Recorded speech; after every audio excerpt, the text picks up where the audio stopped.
नमस्कार बंधुगण आज आम जाना तुलसी गछ विषय गरुड़ पुराण, स्कंद पुराण, पद्म पुराण, भविष्य पुराण में तुलसीर अनेक विशेषता कहुई। प्रचलित ग्रंथ अनुसार समुद्र मंथन समय जो अमृत पृथ्वी में पड़ा सेठार तुलसीर उत्पत्ति होता। ब्रह्मदेव ताहाकु भगवान विष्णु को समर्पित कले। बंधुगण तुलसी सबु हिंदू धर्म मानक घर अगणारे थाए। आपण यह प्रतिदिन देखुवे। तुलसी को नहीं एक जबरदस्त उपाय कहुई।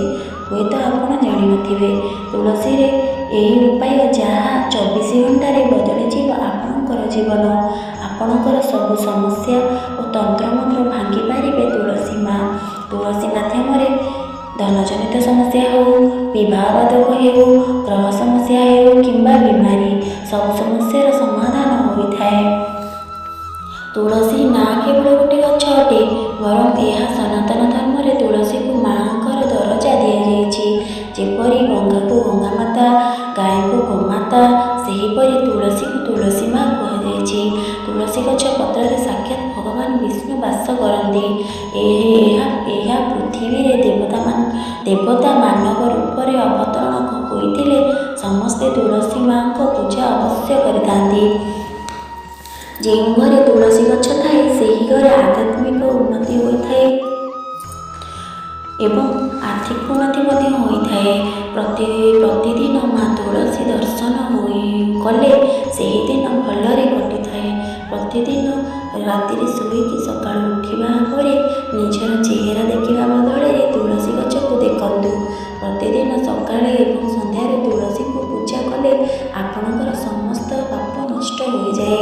तुलसी मूल माँ लक्ष्मीकर वास मना जाए। आउ यार समस्त भागरे भगवान विष्णु का वास मना जाए। वास्तु विचार कहुई जो घरे तुलसी गछ लगा जाए से घरे कौन प्रकार रोग व्याधि आसी न थाए। यह ठीक जगह रखी पूजा कले घरे वास्तुदोष उत्पन्न होता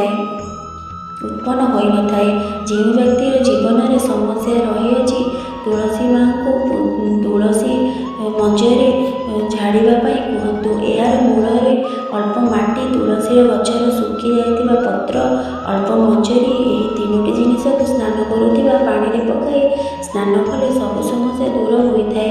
आपण आगुरी बढ़िबार केही भी रोकिपारे नहीं।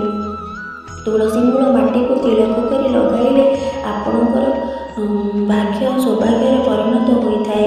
प्रतिदिन तुलसी पत्र खातु।